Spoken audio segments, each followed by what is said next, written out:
Hello mga boss, magandang umaga po sa lahat. Today is a day mga boss. Gusto ko sanang gumala, puntahan ko sana sila Ate Marley Ading, pero di po ako matuloy ngayong araw siguro. Di ko lang po sure dahil pinatawag po ako dito sa aking trabaho. Dito mismo po sa auction, no? Kasi kulang po kami ng tao at kailangan po ako. So, abangan po natin ang mga update sa mga susunod na araw natin mga boss. Sana po magiging okay na po ang susunod nating araw.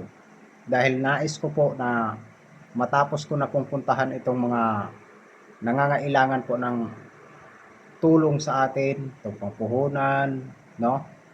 Para po makapagpunta na po ako ng Sultan Kudarat mga boss. Dahil yun po ang aking goal na makakarating po sa Sultan Kudarat kung saan nandun po ang ating mga kababayan na napakaraming sakit po at kailangan po mismo ang tulong natin dun. So ayan mga boss, subaybayan nyo po ako sa aking laban patungkol dito sa mga pagbibigay natin ng financial, pagbibigay natin ng gamot at tulong pang hospital po mga boss. No? Ang masasabi ko lang po sa inyo lahat, hindi po tayo mayaman, pero may puso po tayo na tumutulong sa abot ng ating makakaya mga boss. So yun lang po ang lagi kong pinapanalangin na sana po lagi po akong safety sa bawat lakad ko po at bawat laban na aking kinakaharap, mapasakit man yan, mapaoperasyon man yan o anong sakit dyan, sana po magtagumpay tayo sa ating pagtulong dito sa ating mga kababayan na nangangailangan po.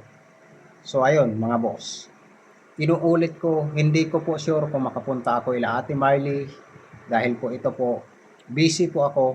Pero ang kagandahan lang po dito mga boss, ay good news naman po dahil madadagdagan pa po natin ang ating financial. No? Yung pagpunta ko po ila Ate Marley, nais ko lang po silang mabisita at mapaparating po sa kanila ang aking suporta po sa kanilang business. At maipaabot ko po ang aking tulong sa kanila po. Pero tinawag po ako dito sa auction at kailangan ko po na magtrabaho muna, no?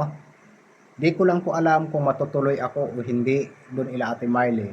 Pero sinisiguro ko po mga idol na kapag nagkakaroon po ako ng konting oras ngayon na araw, makakarating po ako doon at mapupuntahan ko po sila bago pa ako pupunta ng Sultan Kudarat mga boss. Dahil ang aking goal po bago po matapos tong taon o di kaya sa bagong taon ay andun po ako sa Mindanao. Gusto ko po na makapag-abot ng mga ayuda doon sa ating mga kababayan na nangangailangan ng gamot, no? Lalong-lalo na po yung may mga sakit. At isa pa pong goal dyan, meron pa po akong isang pasyente na mauoperahan nitong first week ng January. So yun lang po mga boss, update ko lang po kayo kung anong susunod po natin gagawin mga boss. Maraming salamat po, Merry Christmas po sa lahat at God bless po sa ating lahat mga boss.